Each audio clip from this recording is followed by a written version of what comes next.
I hate to say it, but this video is going to get moist as we slide on our swim wings and go splashing around with Dagon while trying to maintain our sanity. You are never going to believe where this story takes us. We open in shallow waters where an underwater explorer carefully approaches a mysterious hole and submerges into its murky depths. He notes the curious detail forged from precious metals and so lifelike. The mythological mermaid come to life and hungry. This is revealed to be a dream, but not just any dream. It's the moist, recurring nightmare of Paul Marsh. Barbara believes he suffers due to being all wound up, and she suggests he try to relax. After all, where's the pleasure in having your research trip funded by a wealthy benefactor if it doesn't involve your GF, S, and your D?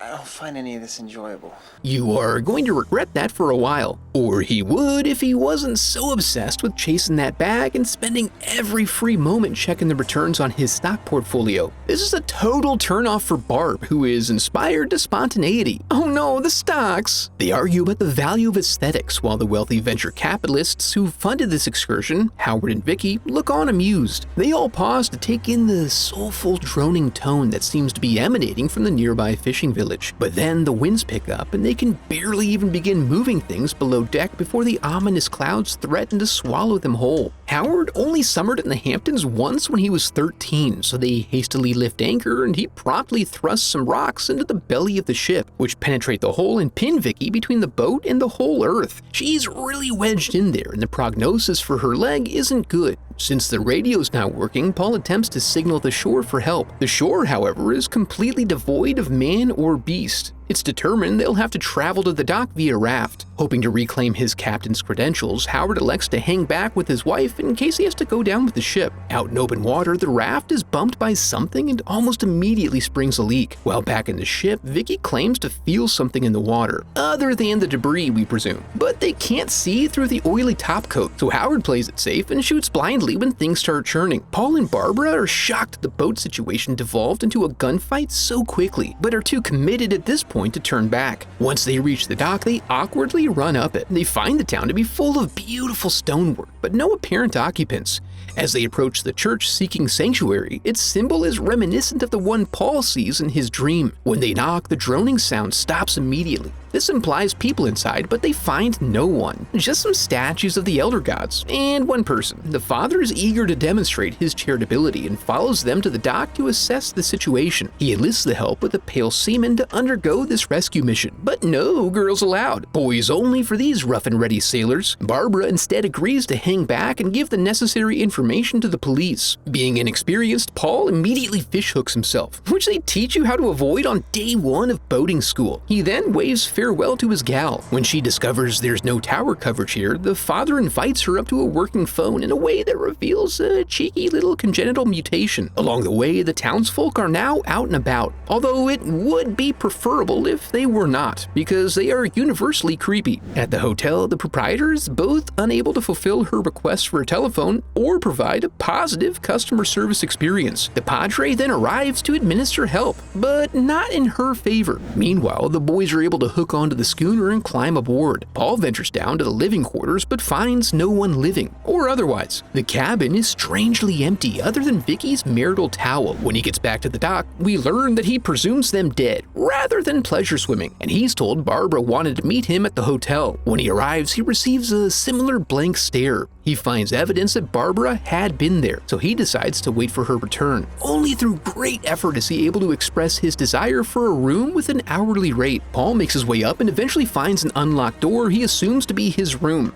He's pleasantly surprised to find it has a view and is completely soggy. The power has also been turned off for his safety, which is a thoughtful touch. After confirming washing up would just make him dirtier, and finding that he can't reach the front desk for a long overdue turndown service, he picks the least moldy seat he can find and slumps down for a rest. He's shortly awoken by a visit from Barbara, but upon closer inspection discovers this to be the fishy mistress of his dreams. When he actually wakes up, he discovers that the villagers are getting a little restless, and they don't like being stared at. With the pounding of their approaching footsteps, footsteps, he attempts to lock himself in, but in order to do so, he has to whip out his trusty Victronox to perform a speedy screw job, getting the latch at least minimally attached before arrival. This gives him just enough time to bust into the adjacent room, and with no other options, he's forced to go out the window and hope for the best. He winds up in their tannery, where they fulfill the town's needs for any skin-based products. Through a hole, he sees those froggy little freaks pointing him out to a mysterious man in the town's only automobile. He tucks himself away in the shadows as they fumble around in search of him, speaking some sort of ancient dead language. Paul finds Howard mercifully freed from the burden of being constrained by flesh, and his yelp gives away his location. Thinking quickly, he's able to escape after setting fire to a barrel of formaldehyde and sneaking out amid the din and confusion. He then stealthily retreats through the back alleys, taking a grizzled old longshoreman hostage to avoid him alerting the mob. They keep quiet while a legless citizen scoots on by.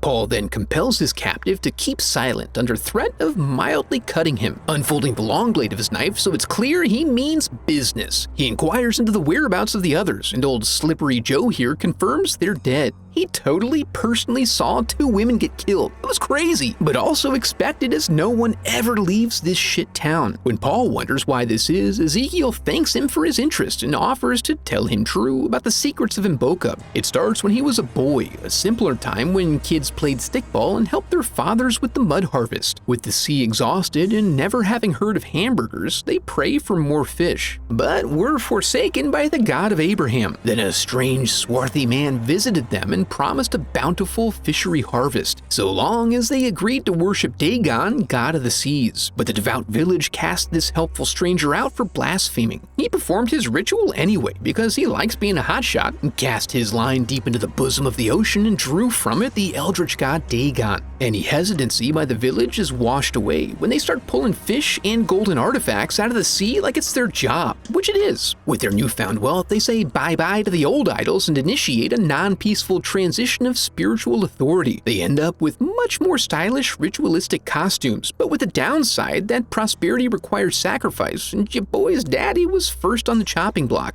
Dagon is a hungry bitch, so all choice of worship is rescinded, and his mother was made a bride of Dagon, and forced to take on all the responsibilities that entails. And Paul's not totally buying it, but Ezekiel swears on his bottle of hooch it's true. The plan now is to find the black car to use it as a vessel for escape. Unfortunately, it belongs to Xavier Cambaro, the town big shot who is a well-protected man of limited mobility, as are most of the sons and daughters of Dagon. After consideration, Paul elects to trust his crusty new friend. Ezekiel repays this by wandering out and providing a distraction for the guards. Once clear, Paul creeps over to the car and carefully snuggles up to the velvety upholstery. He begins to work his magic, except he's never actually hot-wired a car before, and this is the wiring for the horn. This forces him to very rudely exhibit to his pursuers how advantageous legs can be for running. He slips away to the first unlocked room he finds, which is occupied by the woman of his dreams with the crazy eyes. Despite their only recent acquaintance, she lies for him to confound his pursuers so she has some quiet time to stare longingly into his face, and also taste him a little. Yushi is aware of the dreams and reveals that she has been eagerly awaiting his arrival. After only a few moments of passionate kissing, Paul dives right in, deblousing her and diddling her gill flaps. Wait, gill flaps? He rips back the duvet to reveal her to be a tentacled mermaid. Recognizing copulation would involve manually fertilizing an exterior clutch of eggs, he runs off into the night to pursue a different destiny. Oh, grow up, that's the dream. On the way out, he makes the important discovery that fishmen got nards. He then takes the chauffeur's keys and uses his phone as though it were a small rock, which also allows him access to the car. He gets her started and whips out of there. However, they did not spring for the defrost option, so he finds himself driving through a crowd and getting his wheels jammed up to the axle in fish guts. He's very nearly caught here until he's able to put his lucky hubcap to good use. Afterward, he gets a lead on them and ducks into a nearby house. He mucks around in the brackish water and his pursuers wander around in vain. But as he's waiting for the coast to clear, a pasty young boy sounds the alarm, and when he manhandles him, discovers his daddy to be a very robust but tentacled man. He takes Paul to Thunderdome and submerges his face in what is the equivalent of a gas station toilet. Luckily, Paul's shoulders are double jointed, allowing him to leverage the tank lid to get him off. He thinks he's in the clear, but runs out to the street where he suffers turnabout, when it is he who is caught up in a huge net. that. He wakes up in Barbara's lap and kisses her with his fishy toilet water mouth. After soaking her in for a bit, Ezekiel reveals that he is also a prisoner and ashamed of his prior lie. They then follow a whimper and find Vicky, victim of a messy amputation and possibly suffused with the Eldritch God's seed in her belly. They have a plan to address this. Try not to think about it. But just thinking about it causes Paul and Barbara to make a death pact if the same happens to them. So where does that leave her? They're then approached from all sides by many young men. The prisoners attempt to leverage the element of surprise by jumping out and taking on all challengers, including Barbara, who unleashes the power of Ishinryu Karate. But these guys are total beefers, and they get their many hands on them. Whether they escaped or not, Vicky's situation would remain pretty much unchanged. So she takes up the knife and denies Dagon's heir as the others are dragged off. They're chained up in a workshop of some sort, and Ezekiel's sassy attitude ensures that he's first up for the festivities. And Paul makes last-minute pleadings and attempts to bribe them, but they're rich in both gold and long life, but only if they satiate Dagon's various appetites. The father then pulls out his ceremonial fillet knife and speaks the incantations. The burly, barrel-chested men hold Ezekiel nice and steady, so he doesn't mess up the father's good work as he slowly separates his face skin from the muscle below. As they inflict a full degloving of his entire head and face, Paul spouts Bible verses, but to no effect. The leather boys then turn their attention to Paul. But the knife barely gets wet before Yushio wheels in and halts the proceedings. She's claimed full ownership of Paul's body and fluids and wishes him to remain unharmed. She attempts to convince him to give himself willingly, but loses his trust when she's unable to make any promises regarding Barbara's safety. You see, they haven't had any travelers pass through for about a year, and Dagon is getting fairly randy. She makes a final remark about fulfilling his destiny, and then leaves him to be bathed and brought to her quarters. But these dumb bitches left the knives right out on the counter, so he gets to stabbing. He then grabs a mini keg of kerosene and returns to the church. He finds the steady drone to be coming from the wardrobe, and he follows it into the deepest recesses of the town. Here, Barb is being ceremoniously carved up by her sexual rival. The crowd then chants their approval of the poor treatment of their guest as she's shackled and hoisted above Dagon's dank pit. And they're happy to see that he hasn't forsaken them. But then Paul arrives and ruins everything by burning some of them alive. And you can't live forever when you're on fire. This gives Paul the chance to reverse the wheel, but only very slowly. However, when she emerges, she's still breathing, but has been overcome with madness upon gazing into the eternal maw of the grotesque ocean deity. But no matter, he rips her off and does stuff to her, making Paul be like, "Daggone!" The mob then descends upon him and forces him to prostrate in the presence of their queen. She peels back his sweatshirt for a view of those washboard abs and the hint of some gill slits ready to manifest. It's confirmed that he is a native Mbokan, son to one of the town's sex slaves and a citizen by birthright. Now, with the pieces falling into place, the Fishmaster reveals his abominable visage to welcome his son home. I can see the resemblance. As it turns out, Paul and Yushia are half-siblings by father. You are my brother. You will be my lover forever.